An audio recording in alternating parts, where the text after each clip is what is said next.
अस्सलाम वालेकुम एवरीवन। अच्छा, आज हम जो है वो रैम्प को स्टडी करेंगे फ़र्स्ट ऑफ़ ऑल, और रैम्प फोर्सेस को। सो एक चीज़ मैं आपको बता दूं, ramp is same as inclined plane ना, वही चीज़ होती है। बस एक ये है कि रैम्प यूजुअली स्ट्रक्चर्स के साथ जो है वो बिल्ट इन होता है। तो जब भी कभी इंक्लाइंड, कोई भी इंक्लाइंड प्लेन आप पढ़ रहे होते हैं, जैसे आपने देखा है अक्सर ट्रक्स होते हैं तो उनके साथ एक स्ट्रक्चर आपने देखा होगा, अपने घर के उसमें जो, जहाँ गेट से एग्जिट होता है वहाँ पे आपने देखा होगा वो एक रैंप होता है। So that is basically inclined plane जो कि किसी स्ट्रक्चर के साथ फिक्स हुआ हुआ होता है, ठीक है, जिसका एक एंड जो है वो सर्टेन लोअर एलिवेशन पे होता है और जो दूसरा एंड है वो सर्टेन हायर एलिवेशन पे होता है। अच्छा, इसकी हैंड्स ऑन प्रैक्टिस आपने अपने फ्रिक्शन वाले प्रैक्टिकल में की भी थी, तो वहाँ पे आपने इंक्लाइंड प्लेन यूज़ किया था।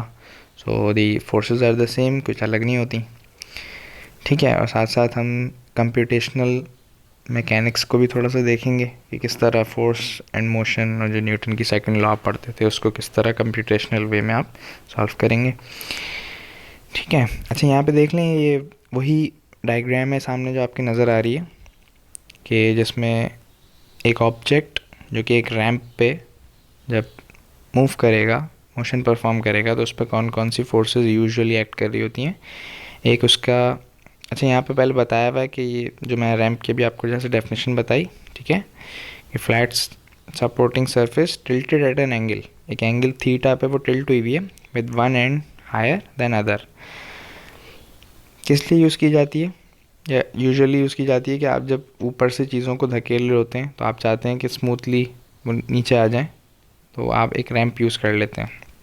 जैसे आपने ये भी देखा होगा ना, अक्सर आप जो अपने बाइक निकाल रहे होते हैं घर से बाहर या गाड़ी निकाल रहे होते हैं, रैंप बना हुआ होता है, तो वो ईज़िली जो इतना बड़ा व्हीकल है वो आराम से उससे पास हो जाता है, ठीक है, लोअर हो जाता है रैंप के थ्रू। फिर आगे लिखा हुआ है, the inclined plane is one of the 6 classical simple machines defined by Renaissance scientist. यानी जब यूरोपियन पीरियड में जब फिज़िक्स में इनकलाब आया और मतलब साइंस को इतना ज़्यादा पढ़ना शुरू किया गया, फ़िज़िक्स को इन पर्टिकुलर, तो उसमें फ़िज़िक्स की स्टडीज़ में जो क्लासिकल सिंपल मशीन्स हैं, क्लासिकल का मतलब जो कदीम ज़माने से जिनको कंसिडर किया जा रहा है सिंपल मशीन्स को, तो उसमें ये इंक्लाइंड प्लेन या ramp, it is one of them, ठीक है। उसमें और भी हैं कि आप पुली पढ़ते हैं, व्हील एंड एक्सल पढ़ते हैं, लीवर पढ़ते हैं, ठीक है। तो उसी के साथ साथ रैंप भी है, यानी इंक्लाइंड प्लेन भी है। फिर यहाँ फोर्सेस डिस्कस हुई है, ये मैं नेक्स्ट उसमें बात करता हूँ। वैसे तो ये आप पहले भी देख चुके हैं, बट स्टिल देखें, अगर एक लाइट से कार है या ट्रक पे से आप कोई ऑब्जेक्ट को रैंप के थ्रू या स्लोप के थ्रू नीचे भेज रहे हैं, मोशन परफॉर्म करवा रहे हैं, तो बेसिकली 3 फोर्सेस तो यूजुअली एक्ट कर रही हैं। एक उसका वेट, ठीक है, किसका वेट, उस ऑब्जेक्ट का वेट हमेशा वर्टिकली डाउनवर्ड होता है, ठीक है। एक जो है वो नॉर्मल रिएक्शन, कि जो रैंप की सरफेस है वो एक नॉर्मल रिएक्शन प्रोवाइड कर रही होगी इस ऑब्जेक्ट को, ठीक है, कि जब भी ऑब्जेक्ट्स कांटेक्ट में होते हैं तो नॉर्मल रिएक्शन इज़ मस्ट।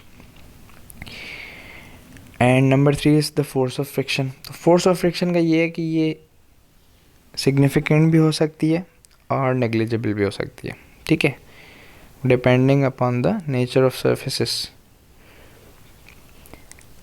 अब अगर लेट से ऑब्जेक्ट, यूजुअली अक्सर ऐसा होता है कि ऑब्जेक्ट एक कांस्टेंट वेलोसिटी से मूव कर रहा होता है, ठीक है, आपने देखा भी है वहाँ पे जब आपने प्रैक्टिकल किया था, तो कांस्टेंट वेलोसिटी से जब ऑब्जेक्ट मूव कर रहा होता है, इसका मतलब उस पर्टिकुलर डायरेक्शन में भी एक्सेलरेशन 0 होती है। खैर, ये थीटा एंगल पर टिल्ट हुआ है, तो हम ये कर सकते हैं कि इसमें हम जो तमाम फोर्सेस हैं उनको इस रैंप के पैरेलल और परपेंडिकुलर डायरेक्शन में ले आए। तो 2 फोर्सेस तो नेचुरली एग्जिस्ट कर रही हैं जो कि रैंप से पैरेलल या परपेंडिकुलर हैं, वो है फ्रिक्शन और नॉर्मल रिएक्शन। वेट नहीं है तो उसको हम रिजॉल्व कर लेते हैं, ये आपको पता है पहले से। अच्छा देखिए, ये बात लिखी हुई है कि the normal force N is perpendicular to the surface of ramp, the frictional force, उसे आप स्मॉल f भी लिख सकते हैं या f सबस्क्रिप्ट एफ भी लिख सकते हैं। एफ सबस्क्रिप्ट एफ का मतलब वही frictional force X parallel to the ramp surface. Friction जो है देखें आप यहाँ गौर से, रैम्प के सरफेस के पैरेलल है, यहाँ आपको नज़र आ रहा है रैम्प की सरफेस है, ये ब्राउन लाइन और ये रेड लाइन पैरेलल है, ठीक है। और जो नॉर्मल रिएक्शन है वो परपेंडिकुलर है।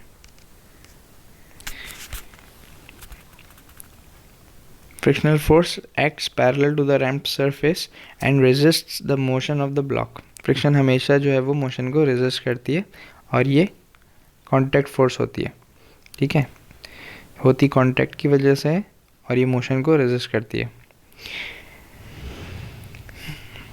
The weight W pulls vertically down, यानी वेट हमेशा जो है ग्रेविटेशनल फोर्स वो हमेशा वर्टिकली डाउनवर्ड होती है towards the centre of earth. The angle between ground and ramp surface is theta. ये टिल्टिंग एंगल बताया हुआ है रैम्प का।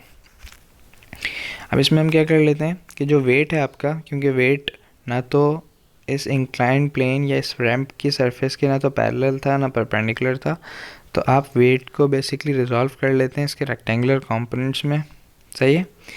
अब जो सरफेस या जो एक्सिस रैम्प के पैरेलल है उसको लेट से यहाँ पे हमने एक्स कह दिया, और जो एक्सिस इस रैम्प के परपेंडिकुलर डायरेक्शन में उसको हमने वाई कह दिया। तो अब आप देखें, अगर इस वेट को आप रिजॉल्व करेंगे इनटू इट्स रेक्टेंगुलर कंपोनेंट्स, तो ये बात आपको पता होनी चाहिए, ये मैं पहले भी आपको एक्सप्लेन कर चुका हूँ कि जो कंपोनेंट वेट का इंक्लाइंड सरफेस के या रैम्प के पैरेलल है that is W sin theta, और जो इसके परपेंडिकुलर डायरेक्शन में that is W cos theta. यहाँ पे पर्पल कलर के एरोस से जो है वो इनको ये रिजॉल्व्ड कंपोनेंट्स शो कर दिए गए। अब स्टिल ये बताया गया है कि अच्छा देखें, एक चीज़ ये कि इक्विलिब्रियम को हम स्टडी करते हैं, लेकिन जो वाई डायरेक्शन है, वाई डायरेक्शन में तो कभी भी आपको ऑब्जेक्ट एक्सेलरेट होता हुआ यहाँ पे नज़र नहीं आएगा, ठीक है ना। इसका मतलब कि वाई डायरेक्शन में नेट फोर्स है वो ज़ीरो है, और एक्स डायरेक्शन में भी लिखा हुआ है कि वेलोसिटी इज़ कांस्टेंट। वेलोसिटी अगर कांस्टेंट है, इसका मतलब ये कि ये एक ऐसे सिचुएशन की बात की जा रही है जब एक्स डायरेक्शन में भी नेट फोर्स क्या है, zero.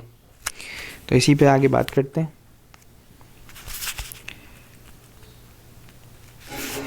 In the X direction the sum of forces are, कितनी फोर्सेस हैं। अब आप किसी एक डायरेक्शन को पॉजिटिव कह दें, लेट से लेफ्ट वर्ड को अगर पॉजिटिव कह दिया तो आप बोलेंगे प्लस की W sin थीटा, और फिर राइट वर्ड को आप नेगेटिव लेंगे यानी माइनस का FF।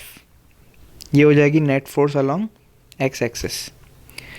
Summation of all forces along X axis is equal to W sin theta minus FF। आप चाहें तो FF minus W sin theta भी लिख सकते हैं, नो प्रॉब्लम। फिर आपको ये पता होना चाहिए अगर ऑब्जेक्ट एक यूनिफॉर्म वेलोसिटी से मूव कर रहा है, सही है, यूनिफॉर्म वेलोसिटी से, तो इसकी जो फोर्स ऑफ फ्रिक्शन है वो म्यू टाइम्स नॉर्मल रिएक्शन के बराबर होती है, सही है। और यहाँ पे आप म्यू जो है वो कोफिशिएंट ऑफ स्टैटिक फ्रिक्शन नहीं यूज़ करेंगे बल्कि coefficient of kinetic friction use करेंगे, because the object is in motion.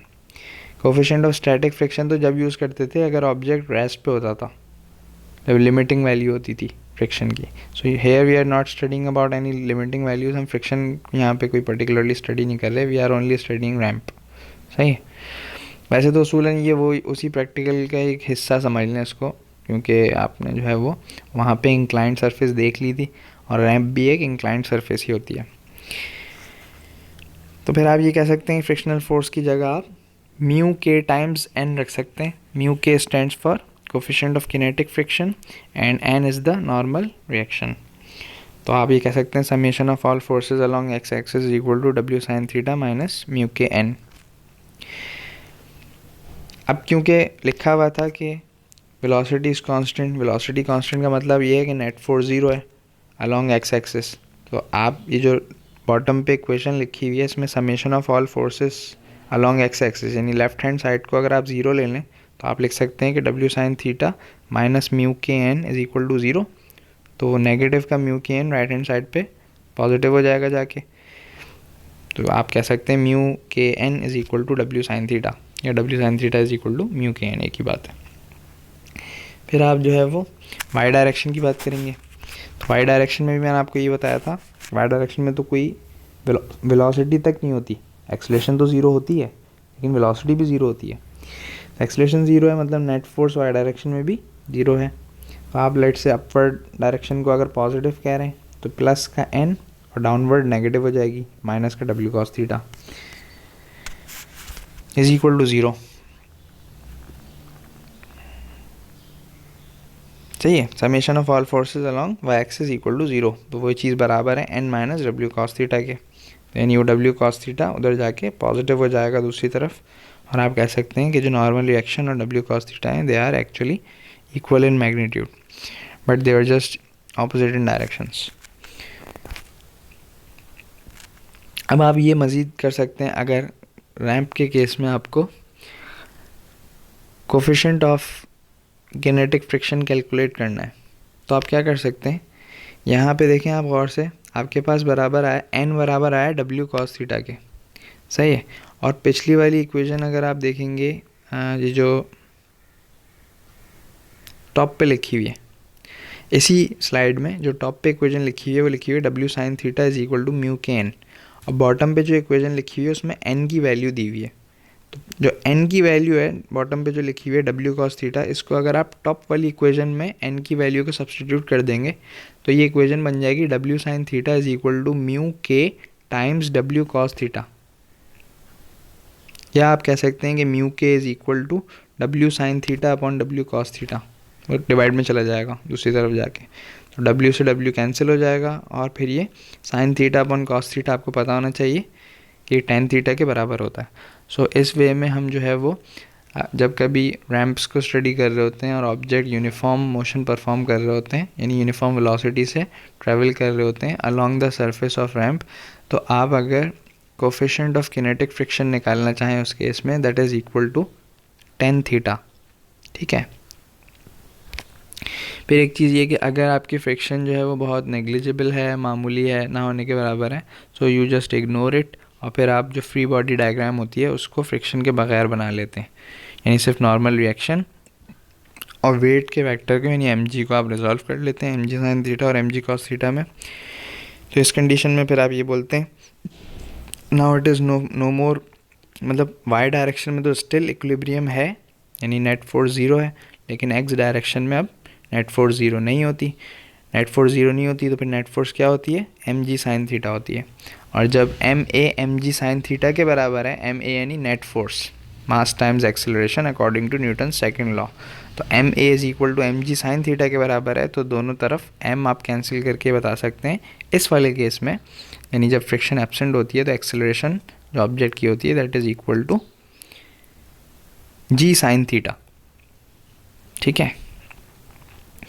So this is all about ramps.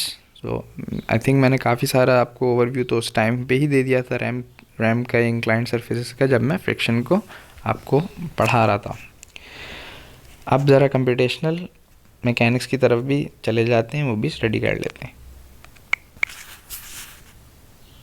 ये देखें आप, ये वही पैट कोलोरेडो सॉफ्टवेयर है, तो इसमें फोर्सेस एंड मोशन बेसिकली जो आप न्यूटन की जैसे सेकंड लॉ पढ़ते हैं, आपको अक्सर मासेस पता होते हैं, फोर्स आप अप्लाई कर रहे होते हैं, एक्सेलरेशंस आपको जो है वो कैलकुलेट करनी होती हैं, तो you can simulate those things here, ठीक है।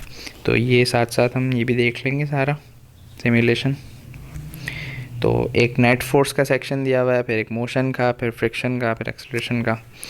तो ये इस तरह एक गेम टाइप दिया हुआ है कि नेट फोर्स आप जो है वो, अच्छा यहाँ पे आप सेलेक्ट कर सकते हैं कि सम ऑफ फोर्सेस और वैल्यूज़ और स्पीड, देखें तीनों चीज़ें आ गई, सम ऑफ फोर्सेस, वैल्यूज़ और स्पीड। अब आप यहाँ से जो है वो कोई पर्सन को सेलेक्ट कर सकते हैं, मिसाल के तौर पे एक मैंने यहाँ पे इस पर्सन को सेलेक्ट करके यहाँ खड़ा कर दिया और इस पर्सन को एक मैंने इस जगह बल्कि खड़ा कर दिया, सही है। तो लेफ़्ट हैंड साइड पे जो है वो 150 न्यूटन और राइट हैंड साइड पे आप देख रहे हैं यानी जो थोड़ा कमज़ोर सा आदमी आपको नज़र आ रहा है ये 100 न्यूटन की फ़ोर्स अप्लाई करेगा, तो नेट फोर्स आपको बता दी है 50 न्यूटन। अब मैं गो करूँगा तो इसकी आपको स्पीडोमीटर पे स्पीड भी नज़र आएगी।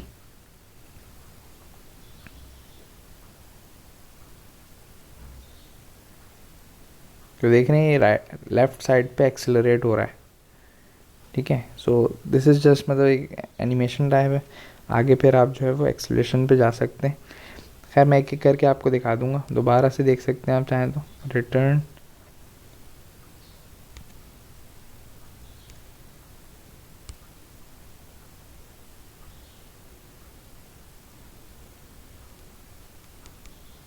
लेकिन वापस आ गया ही।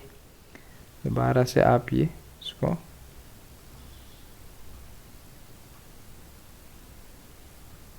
स्पीड देख रहे हैं आप किस तरह आहिस्ता आहिस्ता इंक्रीज़ हो रही है। अभी यहाँ पे स्पीड की वैल्यू नहीं है, ठीक है। आगे चलते हैं, मोशन वाले हिस्से पे आ गए हम। अब यहाँ पे क्या है, फोर्सेस वैल्यूज़ भी आप टिक कर दें, मासेस को भी टिक कर लें ताकि मासेस भी आपको सब शो हो रहे हों, और स्पीड को भी कर लें टिक।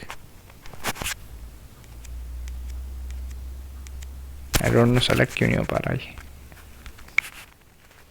चलिए सेलेक्ट हो गया। अब देखें इसमें आपको मासेस भी यहाँ पे सब शो हो रहे हैं, और फोर्स भी जो है वो अब शो होगी जितनी अप्लाई की जा रही होगी, सही। तो आप फोर्स को 0 से पॉजिटिव 500 न्यूटन और नेगेटिव 500 न्यूटन के दरमियान लगा सकते हैं। पॉजिटिव नेगेटिव का मतलब सिर्फ डायरेक्शन ना, यानी राइट वर्ड लगाएंगे तो पॉजिटिव और लेफ्ट वर्ड लगाएंगे तो नेगेटिव, और ऊपर फिर आपको स्पीड भी शो होगी। अच्छा, आप इस पर चाहें तो क्या कर सकते हैं, पहले आपने क्या किया कि आपने अपनी फोर्स को इतना सेट कर दिया 345 न्यूटन्स। अब आप देख रहे हैं कि इसकी स्पीड आप चेक करें कितनी आ रही है। स्पीड इसकी 40 मीटर पर सेकंड तक आई, और इसके बाद इसको मैं रोक देता हूँ, मैं दोबारा वापस कर देता हूँ। अब ये यहाँ पे क्योंकि फ्रिक्शन सेलेक्ट नहीं की गई तो हम ये कंसिडर कर रहे हैं कि फ्रिक्शन है ही नहीं। तो आप देख रहे हैं जब फ्रिक्शन है ही नहीं तो अब ये यूनिफॉर्म स्पीड से मूव करे जा रहा है, ठीक है। बैक कर देते हैं दोबारा। अब आप क्या कर सकते हैं, आप मासेस को भी चेंज कर सकते हैं। मिसाल के तौर पे आपने यहाँ पे एक ये फ्रिज भी रख दिया, ठीक है, और ये एक और आपने ब्लॉक रख दिया। अब आप लेट से इस दफ़ा पुल कर लेते हैं।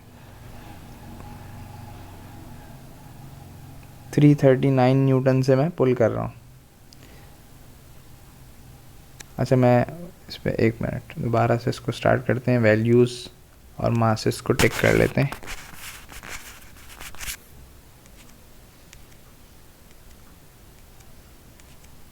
सही है, वैल्यूज़ और मासेस भी आ गए। अच्छा, यहाँ से आप ये सारे 40 kg 80 100 ये सब आप पुट कर सकते हैं। 50 kg 200 kg मासेस जो चाहें आप चाहें तो इस इंसान को इस पर बिठा दें। अब ये 90 kg हो गया मास, ठीक है। और लेट से मैं लेफ़्ट साइड पे मैं पुल करूँगा, तो मैं पुल कर रहा हूँ लेट से 52 न्यूटन्स। तो आप देख रहे हैं स्पीड इसकी, अब जब तक देखें मैं फोर्स अप्लाई कर रहा हूँ तब तक इसकी स्पीड बढ़ रही है, यानी ये एक्सेलरेट हो रहा है। जैसे ही फोर्स रिमूव कर देंगे तो फिर स्पीड उसके बाद कांस्टेंट हो जाएगी। क्यों? क्योंकि यहाँ पे फ्रिक्शन तो है नहीं, तो नेट फोर्स ज़ीरो हो जाएगी। नेट फोर्स ज़ीरो हो जाएगी मतलब ऑब्जेक्ट कांस्टेंट वेलोसिटी अचीव कर लेगा। जैसे ही मैं अपनी फिंगर हटाऊंगा इस पर से, अब देखें आप, वो आदमी वहीं रह गया, और अब ये स्पीड कांस्टेंट हो जाएगी 19.8 मीटर्स पर सेकेंड। सही है। तो ये मोशन वाला चैप्टर मतलब हो गया इसका। इसको मैंने दोबारा बैक कर दिया। आप इसमें मासेस चेंज कर सकते हैं, ठीक है, और अपनी फोर्सेस चेंज कर सकते हैं, और स्पीड देख सकते हैं। यानी ये वो वाला केस है जब फ्रिक्शन नेग्लिजिबल हो, तो आप कितनी फोर्स अप्लाई करके क्या स्पीड अचीव करेगा ऑब्जेक्ट, तो वो आप चेक कर सकते हैं। फिर आप ये देखेंगे कि फ्रिक्शन वाले पे चले जाएँ, नेक्स्ट सेक्शन। सही, अब यहाँ पे फ्रिक्शन भी आ गई। अब मैं फ्रिक्शन को चेंज कर सकता हूँ। यहाँ पे भी मैं वैल्यूज़ को टिक कर देता हूँ, सम ऑफ फोर्सेस को टिक कर देता हूँ, मासेस को टिक कर देता हूँ।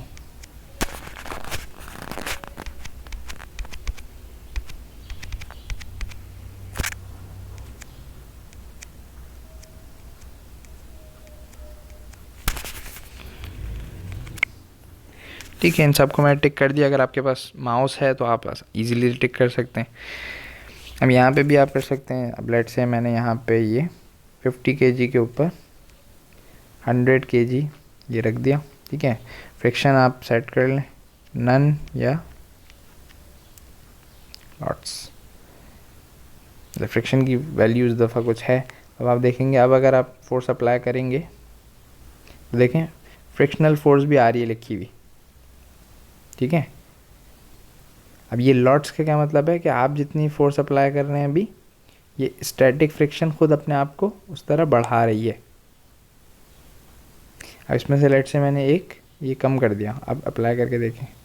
अब देखें आप इससे क्या पता कर सकते हैं, आप कोफिशिएंट ऑफ स्टैटिक फ्रिक्शन पता कर सकते हैं। दोबारा कर देखें इसको,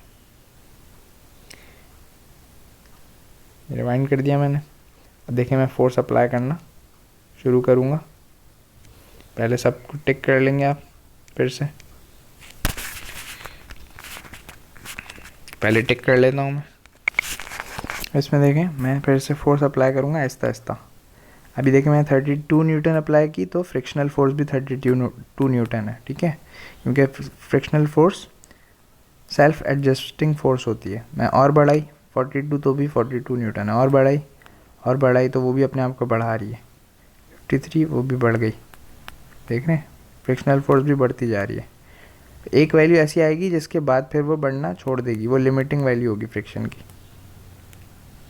अभी भी देखें बढ़ रहा है, बढ़ रहा है, बढ़ रहा है, बढ़ रहा है।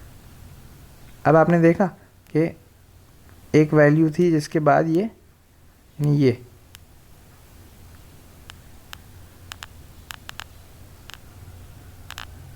94 न्यूटन जो है ना, ये लिमिटिंग वैल्यू है स्टैटिक फ्रिक्शन की। अब मैं बढ़ा रहा हूँ तो देखें ऑब्जेक्ट एक्सेलरेट हो रहा है, स्पीड इसकी बढ़ रही है, स्पीड आपको शो हो रही है स्पीडोमीटर पे। तो आप अपनी अप्लाइड फोर्स को सेट करके स्पीड भी चेक कर सकते हैं। अब देखिए ये रुक जाएगा क्योंकि यहाँ फ्रिक्शन तो 94 न्यूटन की कंटिन्यूसली अब लेफ्ट हैंड साइड पे एक्ट कर रही है जब अब मैंने अपनी अप्लाइड फोर्स को रिमूव किया है। तो देखें आप स्पीड इसकी डिक्रीज़ हो रही है, क्यों? क्योंकि अब ये डीसेलरेट हो रहा है। अब सिर्फ एक फोर्स लग रही है, वो है मोशन के ऑपोजिट डायरेक्शन में फ्रिक्शन। इसके बाद लास्ट सेक्शन एक्सेलरेशन पे आप जा सकते हैं। न्यूटन की सेकंड लॉ में आप अक्सर जो है वो एक्सेलरेशंस को निकाल रहे होते हैं, तो यहाँ पे भी आप सेलेक्ट कर सकते हैं। मैं टिक कर देता हूँ सबको पहले। ये देखिए मैंने सबको टिक कर दिया फोर्सेस को, sum of forces, values, masses, speed, acceleration. Friction का आप एक दफ़ा नन वाला केस लेके देख लें कि फ्रिक्शन नहीं है, मतलब स्मूथ है सरफेस। और लेट से मैं इसको हटा देता हूँ ब्लॉक को, इस दफ़ा फ्रिज ले आता हूँ, सही है, ये फ्रिज रखा हुआ है। अब मैं इस पर फोर्स लगाना शुरू करूँगा। एक्सेलरेशन भी इस दफ़ा आपको यहाँ शो हो रही है, अभी 0 मीटर पर सेकंड स्क्वायर लिखा हुआ नज़र आ रहा है। फोर्स आप अपनी मर्ज़ी की सेट करते हैं।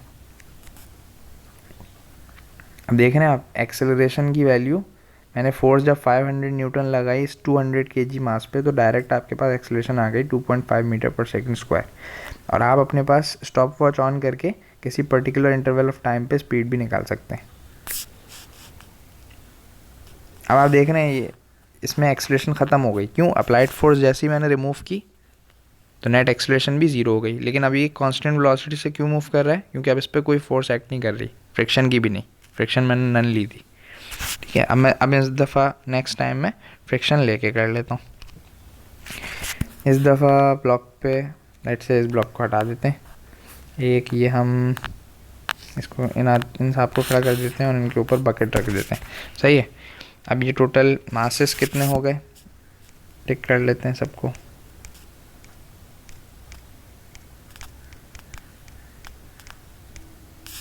सारी चीज़ें आ गई। 180 kg मास है।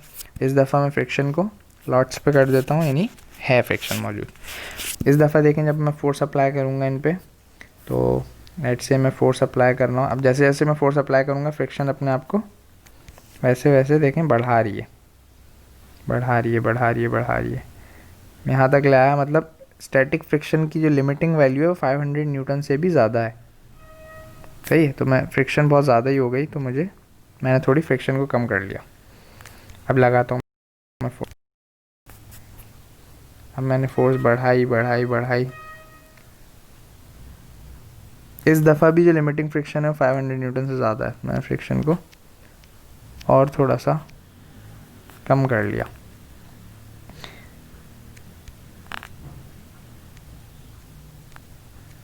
नाउ मैं फोर्स लगा रहा हूँ, अब भी नहीं, फ्रिक्शन को और रिड्यूस कर देते हैं। अब देखें आप 245 न्यूटन लिमिटिंग केस था फ्रिक्शन का, जब मैंने इस दफ़ा फ्रिक्शन की कोई कम वैल्यू अप्लाई की है। तो आप देख रहे हैं एक्सेलरेशन भी आ रही है आपके पास 1.42 मीटर पर सेकंड स्क्वायर। स्पीड आपके पास शो हो रही है स्पीडोमीटर में। जैसे ही मैं अपने फिंगर यहाँ से हटाऊँगा, यानी अप्लाइड फोर्स रिमूव कर दूँगा, तो फिर ये डीसेलरेट होना शुरू हो जाएगा। देखें अभी मैक्सिमम पहुँचने के बाद मैं फिंगर हटा देता हूँ, ये मैंने हटा दिया। अब इसके बाद ये स्पीड डिक्रीज़ होगी।